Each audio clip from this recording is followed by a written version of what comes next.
Hello, everyone, and welcome back to the Sports Podcast. Absolutely delighted today to be joined by Alex Leo, professional boxing trainer from Hoddesdon Boxing Academy. Nice to have you on here, mate. Yeah, good to be on it. Good evening. How you doing? Yeah, all good, thank you. Yeah, all good. You all right, Shane? Oh, not too bad, mate. You know, it's in Spain at the minute. It's all a little bit different than normal. I'm sort of like in a bedroom, lights on, balancing things on suitcases just to get it done. But we're all right. The in-laws are outside having a bevy on the barbecue. I just hope they don't come flying in there in a minute. While that, we're all right. Yeah, I don't want your mother-in-law rolling around the floor, mate, with a sangria and a paella going. But anyway, let's crack on. I know you're a busy man, Alex, so thank you for giving up some of your time tonight to be with us. No, it's fine. Pleasure. Excellent stuff. So yeah, I was saying before we came on, every time I sort of look at what you're doing online, you're looking pretty busy. But going back, to the original sort of lockdown, how was that for the boxing club and sort of everyone involved? Yeah, I mean, lockdown was tough. I mean, we couldn't do anything until we obviously started to dig around and find some information about obviously professional athletes being allowed to train. So as soon as we found out that, we opened the doors of the gym and we got all the guys in the club straight away, ASAP. And it was great for the boys' mental health. I mean, a lot of them are cooped up and they have a gym absolutely buzzing during lockdown. It was a bit weird, but we got through it. Unfortunately, still, got some repercussions. Obviously, delays of shows and cancellations, and getting opponents from foreign countries. But yeah, lockdown was tough, but we managed to get through as a big team. So here we are now. Yeah, because I've seen you and a couple of other interviews doing other channels doing interviews. Sorry, and I know over the last sort of year you've turned over a lot of amateurs to pros. So how's that sort of process been for you? I imagine being pretty busy. I mean, the process is pretty simple. I mean, we won, one of the best amateur gyms in the country at Hoddesdon. I mean, we've got two guys, in the IVA World Games this week. One representing St. Lucia, one representing Greece. And then you straight back to that, we've got juniors that, this weekend just went to the MTK Box Cup up in Cumbria, and they're winning them, them trophies and accolades. And then the seniors, you've got guys like Jack Oliphant, Will Oliphant, Alfie Gaskin, another one coming through the ranks. It's an exciting time. Ellis Trowbridge. I mean, these boys will be big names in the future into hopefully professional boxing. But like I said, it's quite simple. We've got a good gym. We all run quite tight knit. With my dad being the head coach, and I'm just sort of stringing along, learn everything I can alongside him. And it's really a good place to be for amateur boxing. And then turning into professional, we've got us as well now. 4 coaches, professional. It's just an easy changeover. Well, we had Tommy Jacobs on here a week ago, and he was saying that when he got his pro license back, or even before that, he had quite a few offers to go to different gyms, but he couldn't speak, more highly of the gym and everyone involved, like yourself. I think it was it Jason, your professional cut man? Yeah, you got Jason filled in, yeah. Yeah, your dad as well. I know from what you said before, he's like sort of the main man at the gym. But for someone like himself, he obviously had quite a brilliant amateur sort of background. Was fighting alongside lots of Groves, Billy Joe Saunders, and many more. So for someone like that to get his license back and choose your gym, I suppose that sort of talks for itself, really. Yeah, I mean, it was great. I mean, like you said, he had loads of offers elsewhere, and when he come to the gym, he was like a breath of fresh air, just straight in. And we're a tight knit. I mean, we're welcoming. And we want to be welcome to everyone. And yeah, he come along. Got his. I think he comes to about 100 kilo. Overweight, but he's a grafter. He graft, and I can't fault him. He's just in that gym and he's working hard. And we're going to try and get him out as soon as we can. Just keep him active, these boys. I think it just goes to show as well that you have got such a diverse group of fighters at the gym. I remember messaging you a couple of weeks ago. You said I think it's like a keep fit class, and so for like the lower level stuff, you've got amateurs, top amateurs. You've got Ashley Sexton as well. He's sort of been around the block. He's fought in Sky before, and for like European level, you've got Tommy Jacobs that's sort of got his license back, hoping that he can get a good run of fights together. So as you were saying, you're sort of open to everyone and all abilities. Yeah, I mean, it's brilliant. I mean, we've got on the books now, we've got you know, about 11, 12 professional boxers. I mean, Alfie Price, he's come back to us. He went, obviously, he's with us from the start in the amateur days. He turned over with us, went on to a 7-0 and won a Southern Area title. And then the, you know, boxing is a bit, you know, can be a bit annoying. You know, the voices got creeped into and said, oh, you know, go elsewhere, get to a higher profile coach, they'll take you further on. He left. Obviously, he comes straight back because it's home where he was. You know, had it easy. So he's back now. You've got Mason Smith, who's 3-0. Lorenzo Grasso, you know, 1-0, another prospect. I mean, George Ellis, young lad coming through the ranks, you know, multinational champion, amateurs, he's turned over. It's a great place to be. We, you know, haven't got no massive names, but we're looking to build these guys into, you know, being a household name in the, you know, domestic, hopefully European, and who knows, world. Just don't know. Yeah, I suppose as well, you know, results speak for themselves. If, you know, you're churning out national champions, you're turning amateurs over to pro, you know, that, yeah, again, that sort of speaks for itself. How does it work then with boxing? Because I know in obviously football, you'll have scouts go to other grounds and you know, etc. Is it pretty much the same in boxing? You know, you go to a show, you have a, you know, another setup there, trainers, you know, promoters, they see someone they like, and like you were saying, they get in people's ear, and then, you know, they may make a move somewhere else. Yeah, I mean, boxing, where we are an amateur club, well, a pro-am club, we've got, like I said, an big amateur background. We've got about 90 amateur boxers carded from, you know, juniors up to seniors. And when, you know, when the seniors come into their sort of, not their time, but, you know, they're looking to change, the question's asked, are you looking to turn over, are you staying with us, or are you looking elsewhere? Because our gym, you know, we have guys coming in from Milton Keynes, Kent, London, everywhere, like just to be at the gym. So sometimes it works out easy for, you know, for boxers to be closer to home, to turn professional. But others just want to stay for the whole giant, you know, the whole journey, and stay where they know. But you know, we don't, as a gym, me and my dad, you know, we don't go and poach people. We're not that way inclined. Unfortunately, there is trainers out there that will go up to boxers and go, oh, I can make you the next best thing. And you know, we've had our fair share of people doing that to a few of our boxers. But it is what it is. It's a dark, you know, dark game, boxing, and unfortunately, there's a different side to the sport not many people know about. Yeah, I suppose it's difficult for everyone involved. You know, when you're a young man, young fighter, 18, 90 years old, and someone gets in your ear, I suppose it does put fighters in a difficult situation. On one hand, they want to be loyal because, you know, you've been there since probably day one. But when, like you say, people are maybe saying, you know, I'll get you on Matchroom shows or BT shows, it's obviously quite difficult. But I think as long as you're, you know, again, bringing out the results in these boxers, amateur, pro, and the fact that anyone with any ability can come to your boxing academy, that's obviously got to be, you know, a great thing as well. Yeah, I mean, like I said, you know, you said it there. You know, as a young prospect, you get excited when you hear, you know, words like Eddie Earn's after you, or, you know, a higher profile coach. We can do this. We can give you this, give you that. Of course, boxers' heads do turn, but you know, we say how it is at the gym. You know, we want everyone to just work hard, buy into what we do, and the results will come if you put the work in. Unfortunately, if you're not coming to the gym, and you know you are travelling around other gyms, you know, ticking over, trying to get your face in the window, you come unstuck and you get a bit of reputation, and we don't want that. You know, we just want the boys that want to be at the gym with us, working with us, and we'll do the best we can for them boxers. I think with I think with like the coaching, like you mentioned earlier, like one fella sort of moved on and he's come back, and like I think again, we're outsiders looking in. We've got you on because we want a kind of insight into what goes on in a gym. But it's got to be just as much about the rapport that you build with the individual to get that kind of trust, and how does that work? Is that a big part of the game, sort of like to develop someone? 100%. I mean, for me, obviously still being quite young, you know, I'm on a level with these guys, and I'm as much as their friend as I'm their coach. And you know, I get close to these boys, and it hurts, you know, when you see these boys just up and leave. And it's like, what? Why? What's the reason? Oh, I've been promised a deal elsewhere. And you think, are you going to get this deal? Are you actually going to get it? You know, and some people do, some people don't.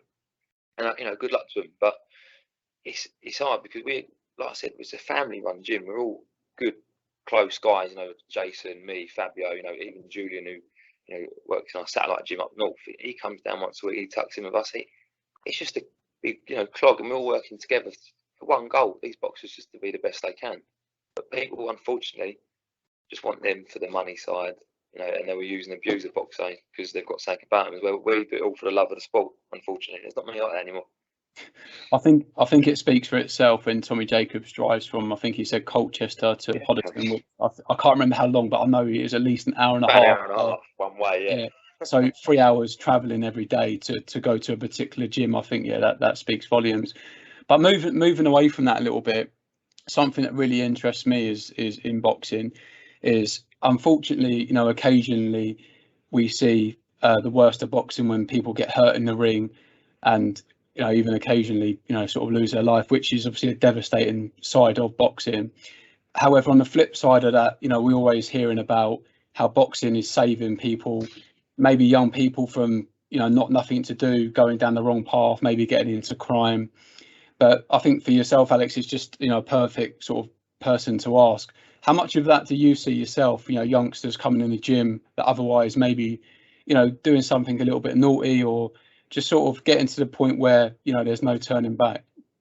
Yeah, I mean, we work quite closely with a couple of units where it's their last chance in mainstream school, so they've obviously been kicked out of school, and they're at these pupil referral units, and we have them in once a week. And when they walk in, they're like, "Wow, look at this gym!" Because we're quite lucky. We've got 2 full-size rings. We've got a big area on the floor. You see it and they've got all these stories, and you just want to help them. You just want to help them. Just put an arm around them and go, "It's going to be all right." People, we've all done bad things in our past times. These kids are a really rough ride, and I can hand on heart say we've helped a few guys by keeping in that gym. And it's rewarding to see these people grow as people. Yeah, no, I think that even though boxing can be brutal at times, we all love a good knockout. But of course, you see the flip side of it as well. When you see a bad knockout instantly, I can't remember what fight it was. It was on a show the other week. The bloke got knocked out quite badly. Then the opponent, sort of 1 minute he's celebrating, the next minute he sort of doesn't know how to react because you just hope for the best. But I think again, when you've got such a brutal sport, but your gym, egos are left at the door. You're all in there. You're all boxers.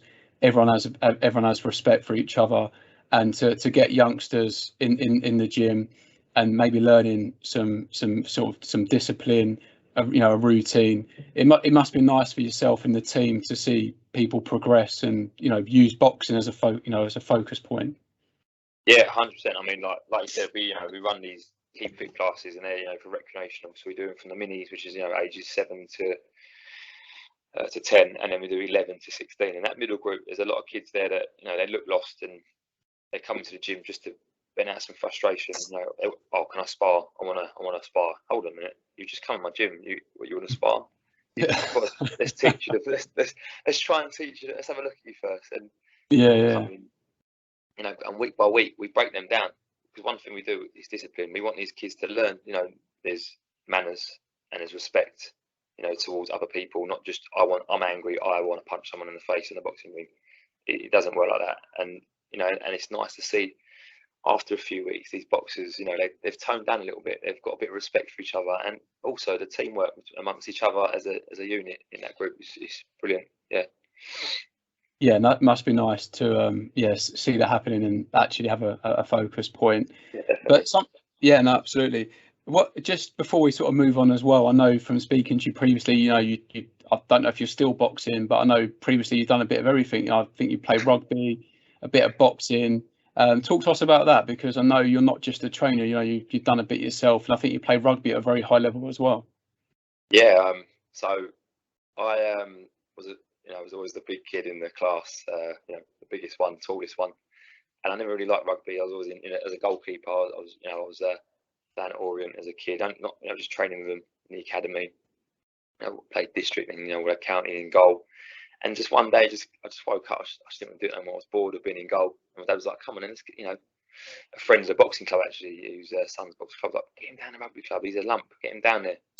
I remember getting down there, and I just absolutely shit myself. I didn't know what to expect. I didn't know what was going on. I was like just lost. And then I took a time out, and then when I was about 14, I returned back to rugby, and then I had a really good season. And then before I know it, a year later, I was represented England under 16s at schoolboy level, and then I got a scholarship to all boys private school for rugby. So from that, I played at Wasps Academy. I was in the Wasps for eight years at the academy, you know, playing alongside Danny Cipriani, them sort of guys.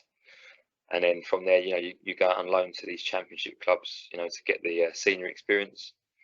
And then being half Italian, I went and represented Italy under 19s in the World Cup Division B. We won that. We actually won the World Cup TRSB series.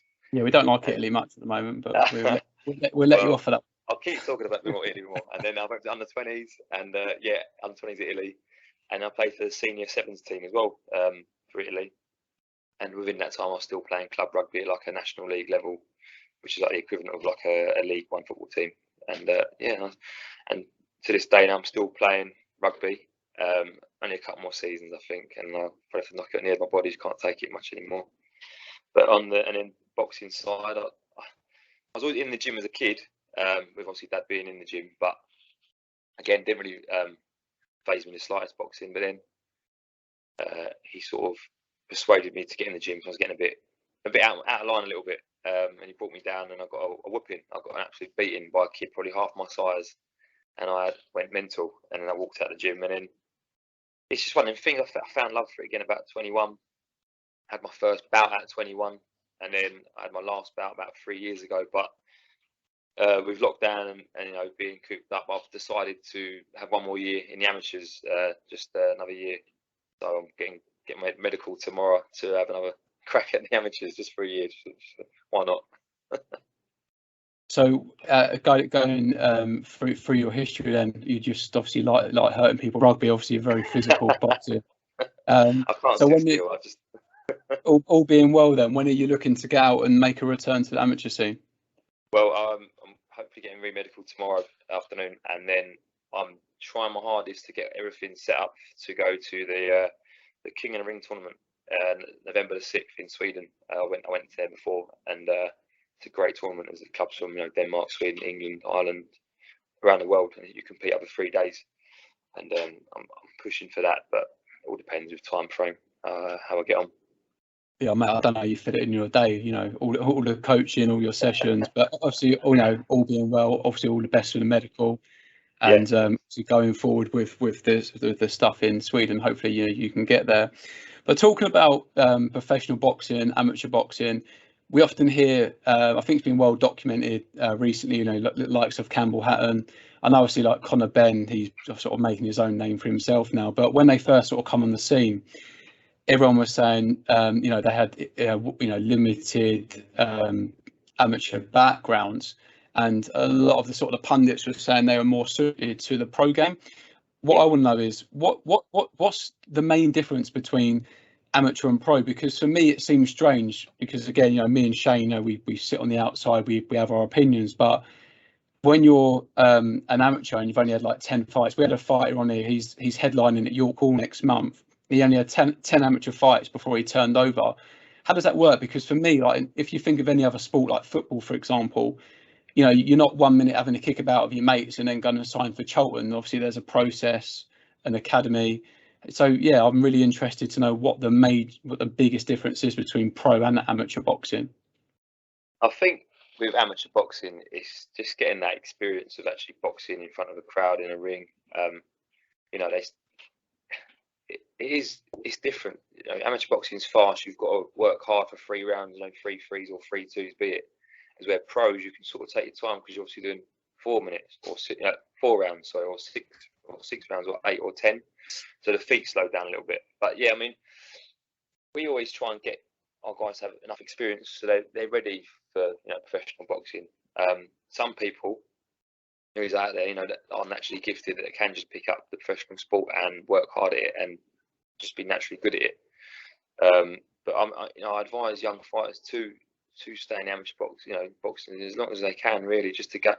It's like an apprenticeship. You get all the experience traveling around different clubs. You know, go up to different venues, boxing. You know, 3 times. You know, in 2 weeks, and it's just that gives you that platform really to develop as a boxer and gain as much experience as possible before you go into the professional game. Because, like you said, you've seen it before. You know, boxers do get hurt, and if you haven't got the experience, to how to deal with a situation if you are hurt in a ring, then what's going to happen? You're going to get hurt a lot worse. So I advise boxers to get some experience, at least, very least, before turning professional.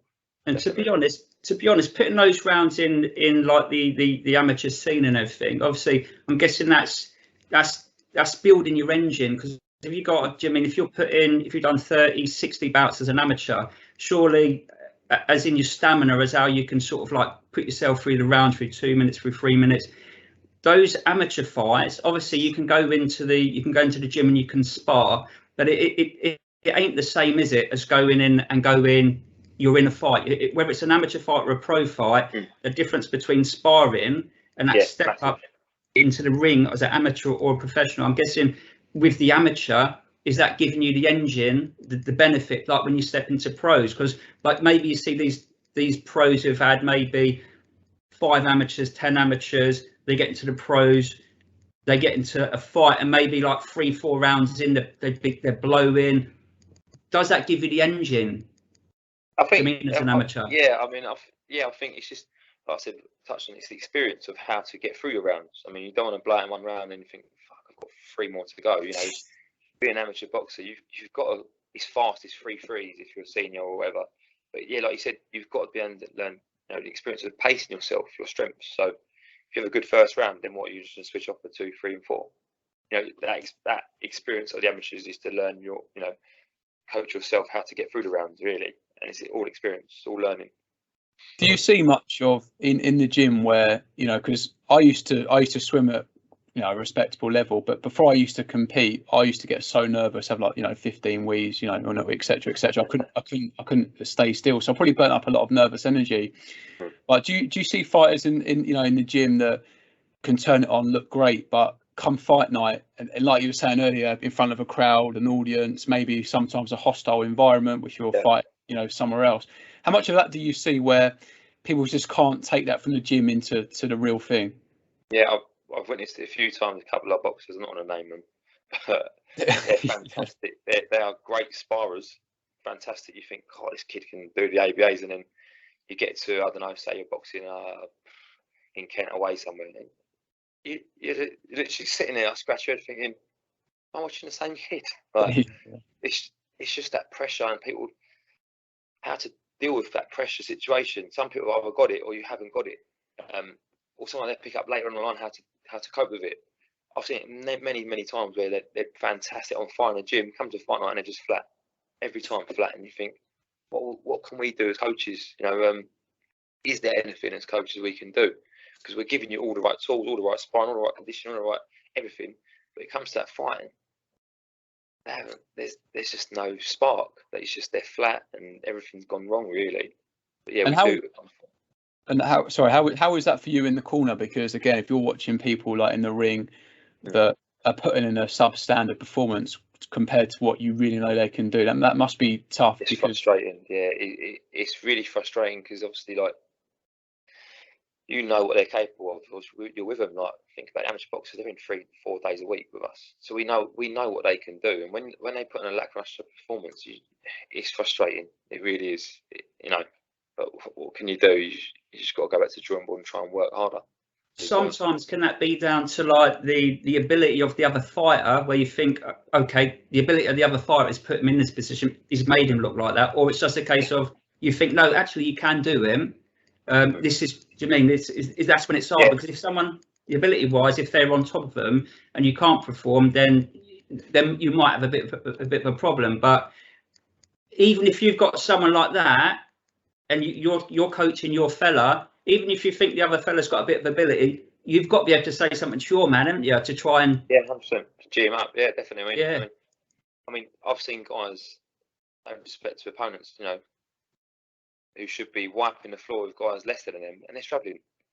And I think that's just a mental thing where they've already gone, the geezer's got a record, like he's lost 20, won 10. So automatically in the head, they think they already won the fight.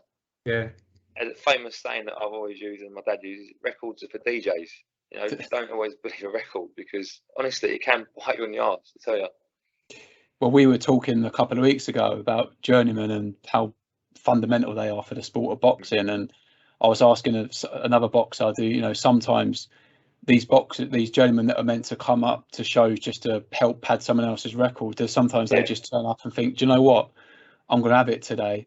And like you were saying, you get some with a record, they don't look great on paper, but he was saying that sometimes they do turn up and they do cause an upset. Yeah, and it's boxing. Everyone loves an upset sometimes, and you know, it won't be the first nor the last. You're going to get loads. And these journeymen, they're coming to basically to survive for one, because think about it, they're boxing every week. So if they get stopped or knocked out, they're not boxing for 36 days. So they're not going to get knocked out. But then some days you see a journeyman turn up because I think they know they've got to beat him, the guy, and they will give it all they got. How does that sit for promoter though, Alex? Because I'm thinking, like, if I'm, I don't know, a good win or Mo Pryor or someone, I'll put on a show. I've got a young prospect that I want to, I want to bring on. I want him to look good in front of the crowd. Yeah. And then you get a journeyman come on. Let's just say this prospect's 1-0, second fight. Journeyman comes on. He does turn it on for whatever reason. How does that go down promoter? Because surely, do they get invited back or just take them around the back after? You've got to see them ever again. No, I mean, in the past, I've seen a German rock up before and do a number on a guy, and then the following week you'll see him on the show again against someone lesser. And what they'll do, they use these journeymen to get their records up to a decent record. And what they do, they become like a gatekeeper, so they can charge a bit more. So rather than charging, say £1,200 to be the usual journeyman, say 1-1 lost 6, he might go on a run of 1-4 lost 6. So then he goes, oh, I'm worth more now, so I'm two grand or three grand. These journeymen, they do turn up to try and nick more money sometimes as well. And Shane was asking one of our boxers this question a couple of weeks ago, and I think it's a perfect question for you. What is the significant difference between a prospect and a journeyman? What makes that person go on and do things to someone that, like you were saying, will turn up, fight every week? Obviously, probably got a full-time job outside of boxing as well. They box to pretty supplement their income. What's the major difference? Is it what is that? I think a lot of it's desire. I mean, if you can hold your how if you can get in the ring and get punched around the ring for 4 rounds and find it easy, and think I could do this every week, then fair enough. But if you've got a young talented guy that has aspirations of looking good, getting onto the TV, earning a lot of money, getting them sponsorship deals, that's the difference. A lot of gentlemen I know that they just do it just for money. It's just there's nothing in it for them. They just they turn up. They'll run for 4 rounds. Right, where's my money? I'm at next week. For the prospect, they've got a lot on the line. They're young, they're hungry. They've got big followings, and they're looking to impress to get on the bigger stage. I guess for your fighters, it's got to be, and I guess what you must want out of all your fighters is like the 100% application, because I'm guessing you have to. Do you mean you have to give 100% of your time and energy all the time? And I guess that's what you're expecting of your fighters to succeed. Definitely. I mean, I am full. I'm all or nothing. I'm not going to give you, I don't know, come in for just 10 minutes, they just pads. I'll go running with the boys. I'll run with them. But I will do the circuit with them. I will, I'll pad them as many times as I can. I'll go on the bag circuit. I would literally follow these guys around, being that annoying prick in their ear, because I just want the best for them. And I do it all for love. And, people go, oh, do you earn much? Well, it's not about that. It's for me, it's about these boxes. Like, that's the priority for me, is getting these boxes to, a level where, they can hold their heads high and go, do you know what, I'll get my best crack. And, the coaches are proud of me. And that's all we want, is people that buy into what I offer. My dad's the same. We'll throw everything at you. Just give us it back. That's all we ask for.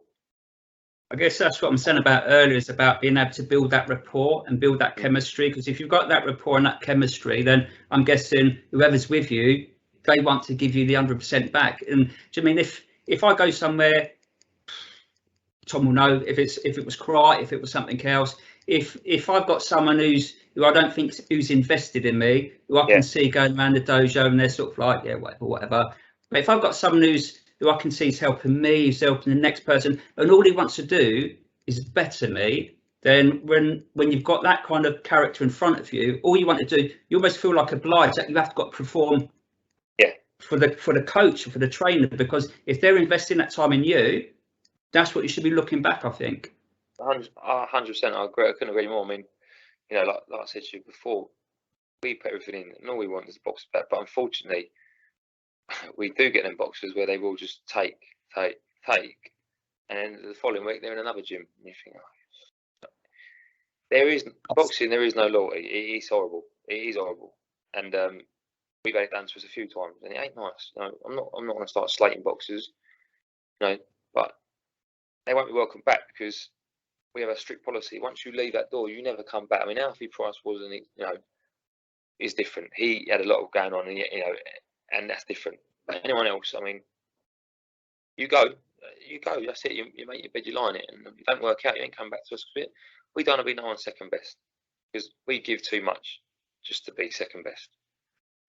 Yeah, there's another thing.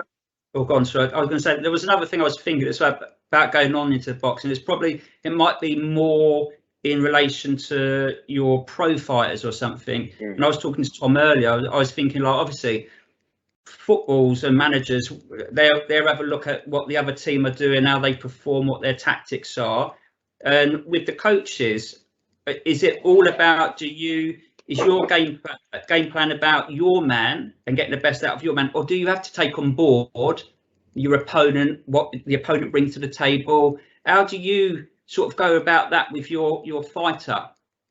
Yeah, so we do our homework. We're not amateurs. Well, we are an amateur club. We're not amateurs in the pro game, but we'll get on YouTube. We'll find these boxers. We'll see how they box. We'll watch not just one video. We'll watch maybe 3, 4 if it's available, and we'll just start breaking things down as a team. And if our boxer needs more conditioning, he'll work on that conditioning a lot harder. If he needs more, southpaw sparring, we'll go and get him that southpaw sparring. We'll bring it to him. So literally everything we do for these boys is laid on the plate.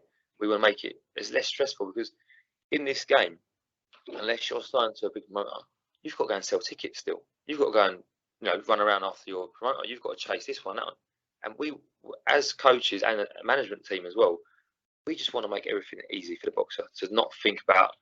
He's got to think about a fight. That's all we want to think about is a fight. Not, oh no, I've only sold 20 tickets. Oh no, I only sold 30 tickets. Oh, we'll go and pick some money up today. We will try everything we can to make the boxers camp as easy as possible, because there's nothing worse than stressing about money and tickets. You want to fight. That's what you want to do is box, and that's the other side of the game.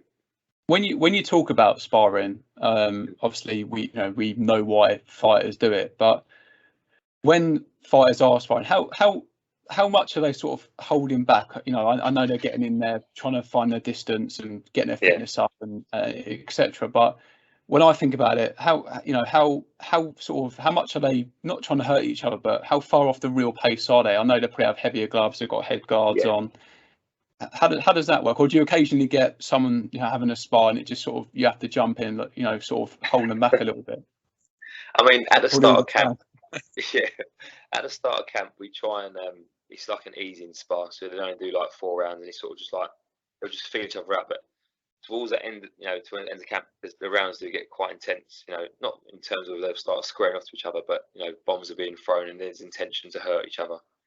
And it starts quite, it's the same. Like you hit them hard, they're only going to hit you hard back. So it's like a gentleman's agreement. If you start hard and fast, you've got to keep it now the whole round. You can't just go, oh, sorry about that one. We'll take it off a little bit. But yeah, sometimes it can get a little bit silly. A bit of goading in the ring. Sometimes we come on in, hit me harder. Come on in, and you're like, boys, shut up. Boys, shut up. Like the ego start kicking out. Just imagine you running in a rugby tackle and one to the floor. I mean, it does. Like I said, like the first part of camp, we get them in sparring. It's just light, and we just get them moving. Like we might bring the amateurs in for one of the pros just to ease them in, sort of thing. And then from there, we'll start reaching out to the guys that are on similar fitness levels or similar to the opponent, and then we work harder and harder, and just like a snowball effect until that week of the fight, we lay off.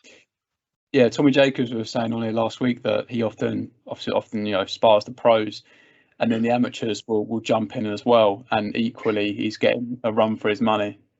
Yeah, I mean the thing of the amateurs, obviously it's a different sport. They're quicker feet, they're not going to sit in front of you. They're going to jab, move, box, slip, move. So the pros is sort of just plodding their feet, popping their shots. And when you throw the amateurs in with Tommy, it makes him work a lot harder because he's chasing them around the ring because they're a lot younger for one. But yeah, and then it just makes you work a bit harder. That's all. And also we throw a fresh opponent every time, just pushing them, just keep pushing them. Yeah, it sounds like he's only 26 though, didn't he, Tom? Sorry, say again. Sorry. I'm sure Tommy said he was only 26 though mentally. Oh, that's what he said. No, that's what he said. Yeah, he's 26. He's still 26. How good is from speaking to you, Alex, how good is Tom Jacobs? Because we all know why he was in boxing for a period of time, and he's got his license back, and I know he's looking for his second. Well, I think he's fighting in November, isn't he? Yeah. And then I was just saying to him, ideally, 2022, how does that look for you? And Shane was saying that a lot of people would probably want to avoid him because of his sort of background, his amateur pedigree. How good is he, and how far can he go if he gets the right fights and the right opportunities? Tommy is awkward. He's so awkward. When you watch him sparring, he throws shots from different angles. He's carrying a bit of a niggle. He's moving in great in a minute. But when he's fit, he's got an engine. Like, he just keeps coming. And when you watch him sparring, it's like, it's relentless. It's just, he's taking one big shot, but he's landing three, and then he can move. He can just turn it on and off. Like, it's weird. I mean, he's like, the last fight he had against Cleveland McCauley. Okay, people go, it wasn't his best performance, but he's been at the ring 7 years. Give the guy a break. Yeah. It's his first fight in 7 years. Like, I don't know what they expected from his first fight. It was his first fight. He was so nervous going to that ring, and he said, I was fucked going to that ring. Energy levels zapped, and people don't see all this behind the closed doors. They don't. They just think, because he had a really good amateur career as a kid, and he should be fresh out. He's had 6 years out. No, but what about everything else? Emotionally, I was just going to say, emotionally, it's obviously been a bit of a roller coaster for him, to say the least. Yeah, it has, definitely, 100%. We've had highs, we've had lows, we've had tears, we've had laughter. We've had it all with him, and we're there for him because it ain't easy. What his story. He's come from, what he's come from, and he's come into that ring, and he wants to give everything, and we'll back him as long as because he gives it to us, and we're gonna follow him. We've all got his back, and we just wish hopefully we can keep getting the fights for him. Yeah, no, absolutely. We're going to sort of keep a close eye on his sort of career, and hopefully getting back on after his fights. And what about the other? You mentioned a few fighters earlier. Obviously, you've got Ash Sexton. What's sort of coming up for him? So Ash, hopefully, he's got an IBF international title fight in York Hall against a tough Spanish guy. He's come to England before and lost to Louis for WBC. So he's no mug. He's not coming over just for a loss. He wants to obviously get there and get the belt. We've got Josh Adewale as well now. He's exciting. He's free, and he's free. He lost the bout, but this guy is so heavy-handed. He can absolutely punch through a wall. He's exciting. He's out in November the 6th on a Dean White promotion. We've got him. Like I said, we've got Alfie coming back into it. Mason Smith getting fit. It's exciting. Like, we've got Lorenzo hopefully out soon. Angelo Antonio come from MMA. He's looking to get out in December. We've got Nav. Guy who's hopefully out in December. We're busy, and all these guys, like I said, they're not household names yet, but we're just hoping to work with these guys because they all they want to be part of the team, and they want to work hard like us. Yeah, that's it. It all starts somewhere. And what did you have someone as well recently sparring Fabio Wardley? Is that did I hear that right in one of the interviews that you did? That's it. So that's Ryan Charles. So Ryan Charles is in the World Games in a minute. He's a pro-am. So he's had 8 pros, won 7, lost 1. But he's representing St. Lucia in the World Games, and he's boxing tomorrow against Germany. So he's moved around with Fabio. Yeah, never a few rounds together. So yeah, loads going on. Coming away from that a little bit, I was speaking to someone earlier about you coming on, and they were quite interested in how an actual camp works. And I think me and Shane were talking about it a couple of weeks ago as well, whether it's 8 weeks, 10 weeks, 12 weeks. So if you've got a heavyweight or whatever weight it may be, can you just break down how a camp would actually work? If someone's actually on weight, it's not like a Tyson Fury story where you've got to lose loads of weight. How can you just break that down? Because that's something. You'd be surprised. A lot of the boys ain't ever on weight. They're never on weight. So basically they'll get into camp. So say an 8-week camp, they'll come in. We work quite closely with Paul O'Neill, Pro Nutrition Clinic. He's our nutritionist. He does literally he's magic. So he'll get the boys in for like a weigh-in on the first week. He'll start weighing them in, and we'll just go through training. So Monday to Friday, we'll be in the gym working on just getting them fit first, getting their engine, building engine.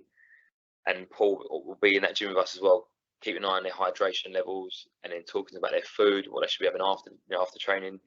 And obviously, I'll do the strength and conditioning as well on the side. So I'll be conditioning them. If they need extra conditioning, I'll be there giving them conditioning. If they need extra strengthening, I'll give them extra strengthening.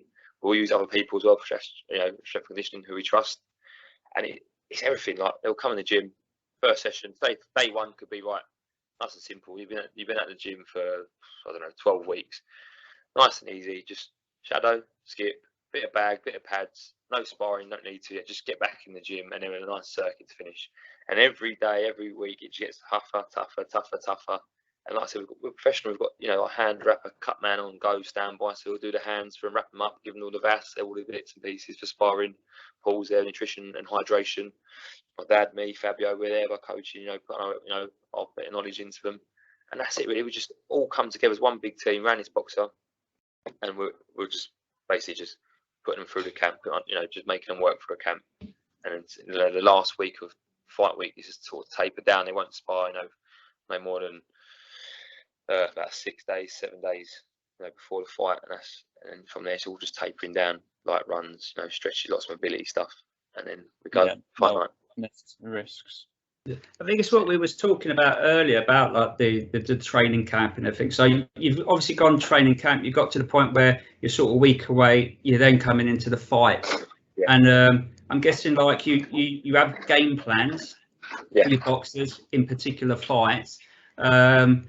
What happens when sort of like do you find yourself in positions where you think you're coming away from the game plan and you have to like reel him back in, or do you mean how does that? Yeah. How do you sort of witness that and see that?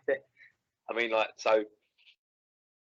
Yeah, I mean, we've been in a few type of situations where like the game plan is just, you know, to box and move. This guy's quite tough, and then first round bell goes, the crowd get behind him in the ring and a toe to toe, and I'm like, I can't watch. And then the cat's the corner, and it's literally like, what are you doing? What are we meant to be doing? And it's like a wake up corner, like, right, yes, sorry, like, and then it happens all the time. The energy, the buzz, the environment, they want to put on a show, and you have to reel them in. You have to, that minute in that corner you've got of them, you've got to bring them in a little bit, because they will get carried away, a lot of them. I think that's what I was saying about earlier. Sorry, Tom, was about like the trust then. So like we were talking about the trust between coach and fighter. That fighter must have to show like immense trust to go, rather than me like think I'm just going to go out swinging. And hold on, I'm being told to do this. That trust must be something solid for you, for the fight to say, okay, let's go again. Do you know what I mean? How do you get that trust? That's it. I mean, it starts from, you know, all the camps. It starts from the sparring. You know, if I'm taking sparring, I can see that he's walking onto the backhand. I've got to tell him, stay to it, come off the line, go the other way. And it's little things like that. And they come out the next round and go, see, better. And they go, oh yeah, it worked. And it's like little things like that, implementing little things, you know, try this now. Just picking up from where we left off, I think you was asking about being in the corner, Shane, and like sort of trust between the coach and the fighter. Yeah, so if we just go back to, obviously, you've got a fight going into a fight. You're obviously his coach. You've got a game plan. Obviously, he goes in, and the game plan isn't quite what you've set out for him to do. Again, how do you go about sort of reeling him back in, and the fighter just having that initial trust to be able to like say, right, yeah, let's go with what coach is saying?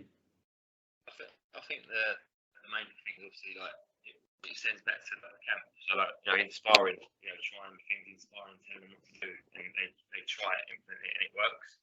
Like little blocks of that sort of builds up in the memory. So when they come to the corner and you go, what are you doing? We can't hear you that well, Alex. Sorry. So can you hear me now?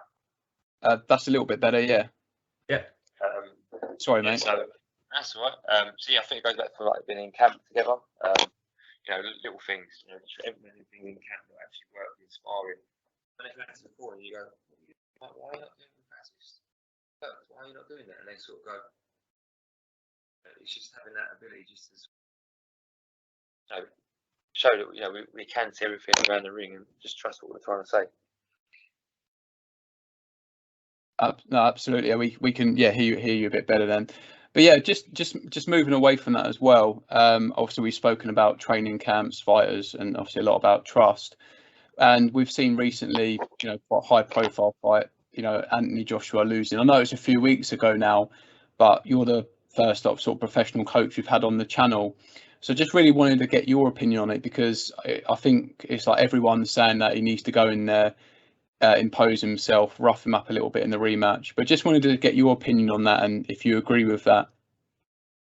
Yeah, I mean, he wasn't ever going to outbox the boxer, was he? I mean, he's a big, strong guy. He should have, you know, pressed him, made him, you know, uncomfortable. If you watch the Chisora fight against Usyk, he made him really uncomfortable. He sort of charged in, you know, not to that extent, but just he should have used his attributes a bit better. You know, get that jab pumping. You know, be a presence in that ring. We all know Usyk's got amazing footwork, you know, and he is class, but you've got to make people, you know, react under pressure. I just think he was stuck in two minds of what to do. I think he was sort of, do I go, do I hold, you know, do I wait for Usyk to commit? You know, if you look at that corner, I mean, there's like 3 voices in that corner at every end of the round, and some of them are saying totally different things to each other. And it's a bit like, what's the boxer supposed to do if you've got 3 people saying 3 different things? I don't know. That's my opinion. But yeah, I mean, I think he should have sort of pushed on a little bit, tried to sort of rough him up, and not rough him up, you know, just he's a big guy. Just use that, you know, your attributes, the big, strong, you know, when you're holding, hitting them, holding, just things like that. Just try and get that rhythm broken out of Usyk. Yeah, it certainly feels like, you know, we've spoken a lot about it, that sometimes he looks like sort of caught between 2 minds. It's almost like he doesn't sort of trust his chin. And I think you're right. You know, Chisora, I think arguably he gave him a harder night than Joshua did. But do you think he wins the rematch? No. Yeah. No, it's one of them things. I mean, I've grown up watching Usyk in the amateurs, and he's one of my favourite amateur boxers to watch. And the guy's just phenomenal, and he's a great professional in the sport. Joshua has got a puncher's chance. Don't get me wrong, it's heavyweight boxing. It's always that one punch. It's always. I mean, he's definitely got a chance. But if he's gonna, you know, not go in there and to a game plan, he could come unstuck again, I believe.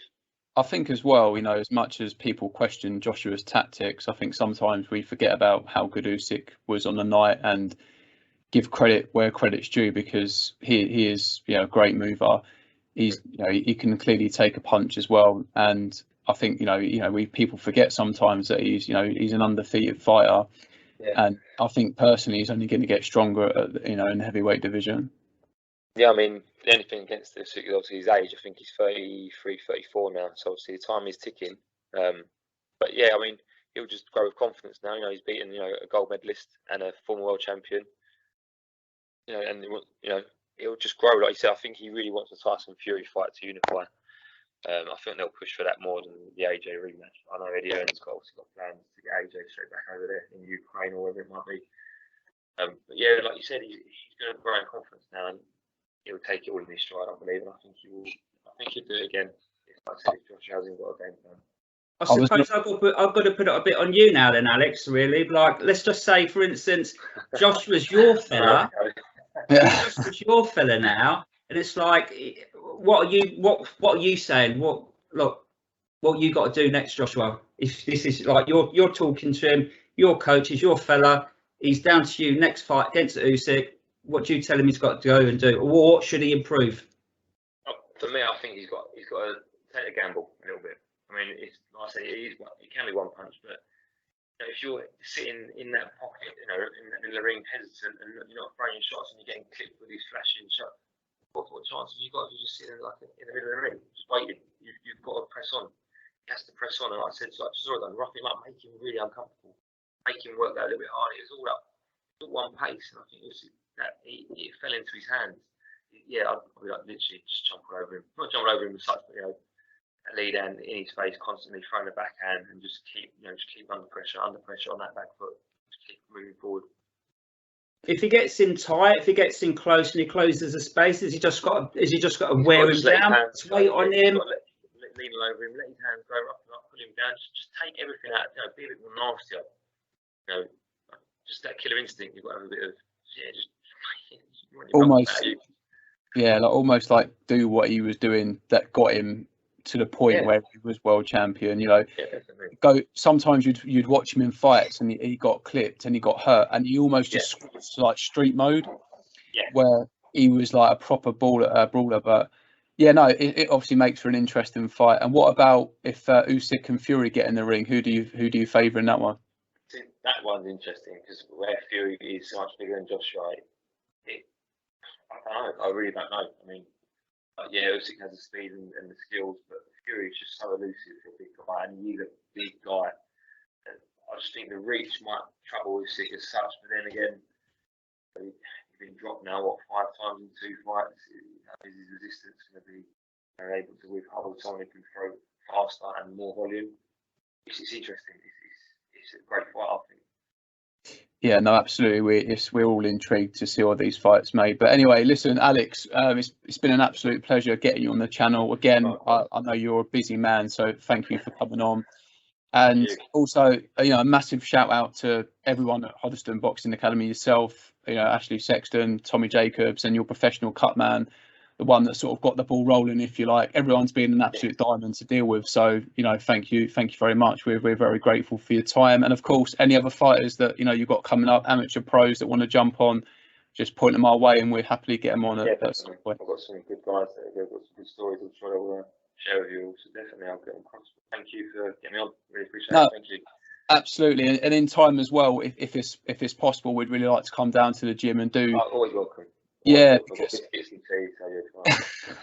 we'll chuck Shane in the ring as well and see him get beat. That'd be a laugh. What a drinking tea. But and also we haven't got to worry about this epoxy technology either. So it'd be good. Yeah. Just anytime you want to come down, just drop a message and you're always welcome. Anytime. But, yeah. Very grateful. Shane, anything you like? I know you want to go back to your paella and sangria. So anything you want to add, mate? No, I'm all done. It was a pleasure to have you on, Alex. I mean, it's great to have an insight from like a coach's perspective. I mean, we'll talk to fighters and we listen to what fighters got to say. But I mean, I think people don't understand how much the coach has to put into it to get the fighter where he is. So to have your sort of side of things and like hear what you do, what your old man does, what they do at the gym, it just gives an insight for other people to realise like there's a boxer, he's in the ring, but it's all the people that behind him have actually got him there. Obviously the boxer's got to have the application, he's got to give 100%, but it's just to let people know there's someone behind the boxer and there's a unit, and it's really great to have you on.